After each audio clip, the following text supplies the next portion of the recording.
ये है talks news network और आप देख रहे हैं पॉलिटॉक्स, राजनीति का कच्चा चिट्ठा।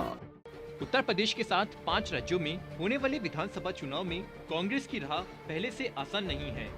ऐसे में चुनावी रणनीतिकार प्रशांत किशोर कांग्रेस के खिलाफ लगातार बयानबाजी कर देश की सियासत को गरमा रहे हैं। हालांकि प्रशांत किशोर हाल ही में कांग्रेस के पक्ष में बयान देते हुए भी देखे गए थे। अब चुनावी रणनीतिकार प्रशांत किशोर एक बार फिर कांग्रेस के खिलाफ बयानबाजी करते नजर आ रहे हैं। प्रशांत किशोर ने एक बार फिर से अपने ही तरीके से कांग्रेस को सलाह देकर राजनीतिक गलियारों को गरमा दिया है। प्रशांत किशोर ने कांग्रेस को खुली चुनौती देते हुए कहा कि यदि आपकी ताकत बीजेपी से लड़ने की है तो आप बीजेपी के खिलाफ सभी सीटों पर चुनाव लड़कर दिखाइए। सोमवार को एक निजी मीडिया को दिए अपने इंटरव्यू में चुनावी रणनीतिकार प्रशांत किशोर ने कांग्रेस पर जमकर निशाना साधा।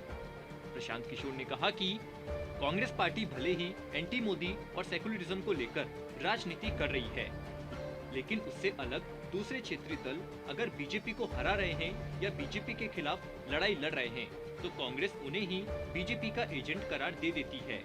न जाने किस रणनीति के तहत कांग्रेस आगामी चुनाव में आगे बढ़ रही है।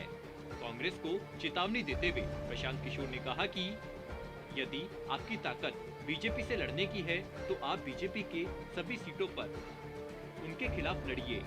प्रशांत किशोर ने सेकुलरिज्म और नेशनलिज्म का जिक्र करते हुए कांग्रेस पर निशाना साधा है।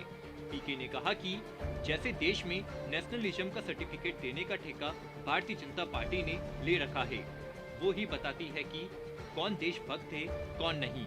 उसी तरह देश में एंटी मोदी और सेकुलरिज्म का सर्टिफिकेट देने का नया ठेका कांग्रेस वालों ने ले रखा है। पीके ने आगे कहा कि आप 60 से 70% सीटों पर बीजेपी के खिलाफ लड़ रहे हैं तो आप उनको हराइए ना।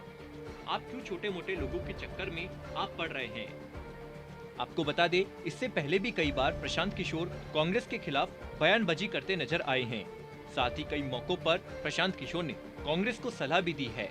पीके ने कांग्रेस को सलाह देते हुए कहा था कि आज देश की राजनीति में कांग्रेस पार्टी ने जिस रूप से खुद का स्ट्रक्चर किया है और चुनावों के दौरान जिस तरह से वो जनता तक पहुंचती है और लोगों से जुड़ती है, उसमें बुनियादी गड़बड़ी है। इसके साथ ही प्रशांत किशोर ने ये भी कहा था कि कांग्रेस को यह समझना होगा कि पूरे विपक्ष का मतलब वह खुद नहीं है। माना कि कांग्रेस ने लंबे समय तक विपक्ष के चेहरे के रूप में काम किया है, लेकिन अब समय वैसा नहीं है। देश में कई अन्य पार्टियां भी हैं।